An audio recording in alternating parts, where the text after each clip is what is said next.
Halo, selamat datang di video saya kali ini.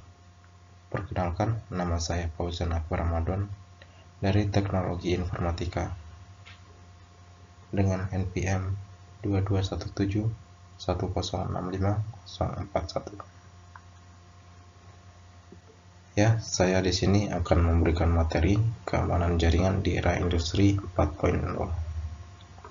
Tanpa berlama-lama lagi, mari kita ke materinya.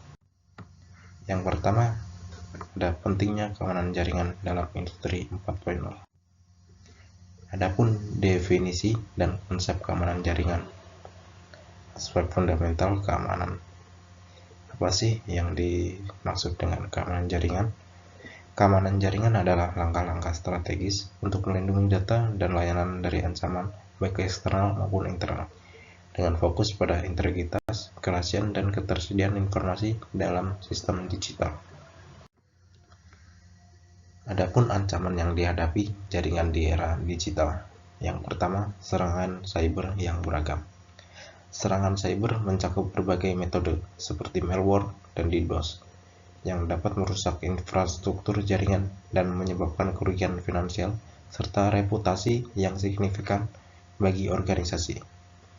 Dan yang kedua, ada resiko keamanan IoT.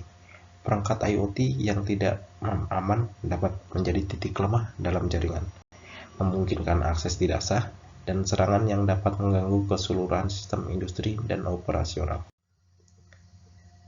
Adapun dampak serangan siber pada infrastruktur industri. Yang pertama, gangguan pada rantai pasokan. Serangan cyber dapat mengganggu rantaian pasokan dengan menghentikan komunikasi antara pemasok dan produsen, yang berpotensi menyebabkan keterlambatan pengiriman dan kerugian finansial yang besar. Dan yang kedua, ada kerugian reputasi jangka panjang. Pencurian dan serangan yang berhasil dapat merusak reputasi perusahaan, mengurangi kepercayaan pelanggan, dan berdampak negatif pada hubungan bisnis di masa depan. Yang ketiga, kepatuhan regulasi yang terancam. Serangan cyber dapat mengakibatkan pelanggaran terhadap regulasi keamanan data, yang dapat berujung pada sanksi hukum dan biaya pemulihan yang signifikan bagi perusahaan. Peran keamanan jaringan dalam meningkatkan efisiensi. Pertama, mencegah gangguan operasional. Keamanan jaringan yang kuat mengurangi risiko serangan cyber yang dapat mengganggu proses bisnis. Dan yang kedua, melindungi data sensitif. Sistem keamanan yang efektif menjaga integritas dan kerahasiaan informasi yang penting organisasi. Dan yang ketiga, optimalisasi sumber daya. Investasi dalam keamanan jaringan memastikan penggunaan sumber daya yang efisien tanpa gangguan dari insiden keamanan.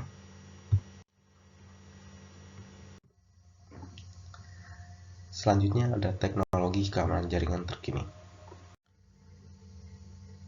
Contohnya firewall dan sistem deteksi intrusi. Pertama, perlindungan berlapis. Kombinasi firewall dan IDS menciptakan pertahanan yang lebih kuat, mengurangi risiko serangan dengan memanfaatkan kemampuan deteksi dan pencegahan secara bersamaan. Dan yang kedua, ada analisis ancaman real-time. IDS memberikan analisis ancaman secara real-time, memungkinkan respon cepat terhadap potensi serangan yang mungkin tidak terdeteksi oleh firewall. Dan yang ketiga, ada peningkatan kebijakan keamanan. Data dari IDS dapat digunakan untuk memperbarui dan meningkatkan kebijakan keamanan firewall, memastikan perlindungan yang lebih efektif terhadap ancaman baru. Selanjutnya, keamanan berbasis kecerdasan buatan, atau yang biasa kita sebut dengan AI.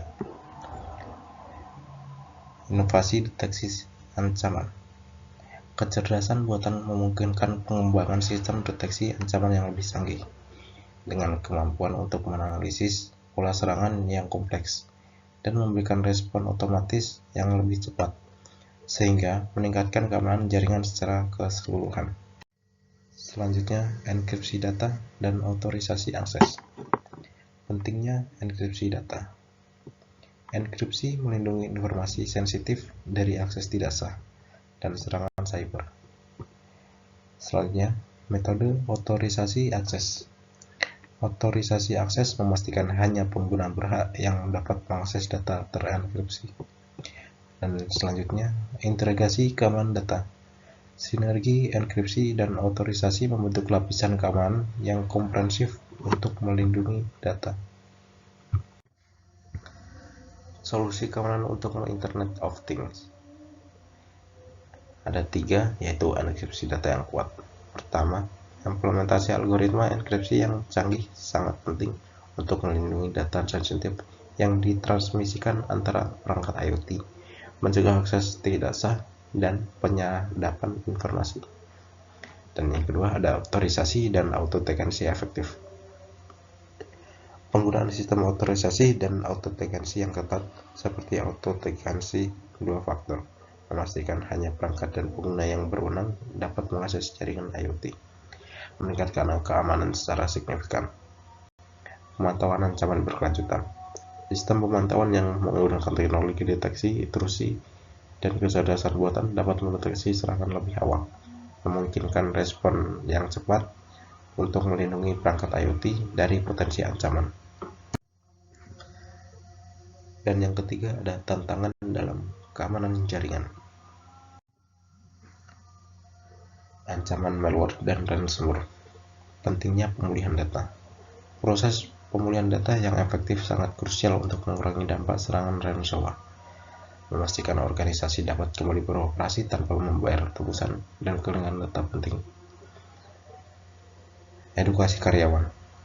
Pelatih berkelanjutan bagi karyawan tentang ancaman malware dan ransomware dapat meningkatkan kewaspadaan, mengurangi risiko serangan, dan memperkuat pertahanan siber organisasi secara keseluruhan. Adapun keterbatasan sumber daya manusia di bidang keamanan. Kekurangan tenaga ahli. Terdapat kekurangan signifikan tenaga kerja terlatih dalam keamanan cyber, menghambat kemampuan organisasi untuk melindungi aset digital secara efektif. Tantangan pendidikan. Kurikulum pendidikan yang tidak sesuai dengan kebutuhan industri menyebabkan lulusan tidak siap menghadapi tantangan keamanan cyber yang kompleks. Persaingan tinggi. Permintaan yang meningkat untuk profesional keamanan cyber menciptakan persaingan ketat, memperburuk kesenjangan antara kebutuhan dan ketersediaan tenaga kerja. Selanjutnya, keamanan dalam lingkungan cloud computing. Yang pertama, pentingnya pengolahan akses. Pengolahan akses yang efektif sangat penting untuk mencegah akses tidak sah, dengan menerapkan kontrol berbasis peran dan autentikasi multifaktor untuk melindungi data sensitif. Selanjutnya, mitigasi resiko serangan DDoS. Strategi mitigasi yang tepat, seperti penggunaan layanan mitigasi DDoS dan pengaturan bandwidth, dapat membantu menjaga ketersediaan layanan cloud dari serangan yang mencurigakan. Adapun kesiapan industri menghadapi ancaman cyber. Contohnya, pentingnya penilaian risiko. Penilaian risiko yang rutin membantu mengidentifikasi kerentanan dan ancaman, memungkinkan perusahaan untuk mengimplementasikan langkah-langkah pencegahan yang tepat. Yang kedua, kebijakan keamanan yang kuat. Kebijakan keamanan yang jelas dan ketat diperlukan untuk mengatur penggunaan teknologi dan penanganan data, serta memastikan respon yang efektif terhadap insiden. Selanjutnya, pelatihan berkelanjutan karyawan. Program pelatihan yang berkelanjutan meningkatkan kesadaran karyawan tentang ancaman cyber, memperkuat pertahanan organisasi terhadap serangan cyber. Selanjutnya, ada peran pendidikan dan pelatihan dalam keamanan jaringan. Kurikulum program studi informatika. Integrasi praktik keamanan. Kurikulum harus mengintegrasikan praktik keamanan cyber yang nyata, termasuk simulasi serangan dan pengembangan proyek, untuk memastikan mahasiswa memiliki pengalaman langsung dalam merancang dan menerapkan solusi keamanan yang efektif di dunia industri. Contohnya, pelatihan praktis dan simulasi keamanan. Simulasi serangan realistis. Pelatihan harus mencakup simulasi serangan yang realistis, memungkinkan mahasiswa untuk berlatih dalam lingkungan yang aman, dan memahami dampak serta respon terhadap berbagai jenis ancaman cyber. Kolaborasi dengan praktisi. Mengundang praktisi industri untuk berbagi pengalaman dan pengetahuan dapat memperkaya pelatihan, memberikan wawasan langsung tentang tantangan dan solusi yang dihadapi dalam keamanan cyber. Evaluasi keterampilan secara berkala. Melakukan evaluasi keterampilan secara berkala melalui ujian dan proyek praktis membantu memastikan mahasiswa dapat menerapkan pengetahuan mereka dalam situasi nyata dan siap menghadapi tantangan di lapangan. Selanjutnya, kesadaran keamanan cyber di kalangan profesional. Pentingnya pelatihan berkelanjutan. Pelatihan rutin meningkatkan kemampuan profesional dalam mengenali dan merespon ancaman cyber. Peran teknologi dalam kesadaran. Penggunaan alat keamanan canggih membantu profesional memahami dan mengatasi risiko yang ada. Budaya keamanan di organisasi. Membangun budaya keamanan yang kuat, mendorong kolaborasi dan komunikasi terkait ancaman cyber. Cukup sekian materi yang bisa saya sampaikan. Apabila ada salah kata, saya mohon maaf yang sebesar-besarnya. Terima kasih, sampai jumpa di video selanjutnya.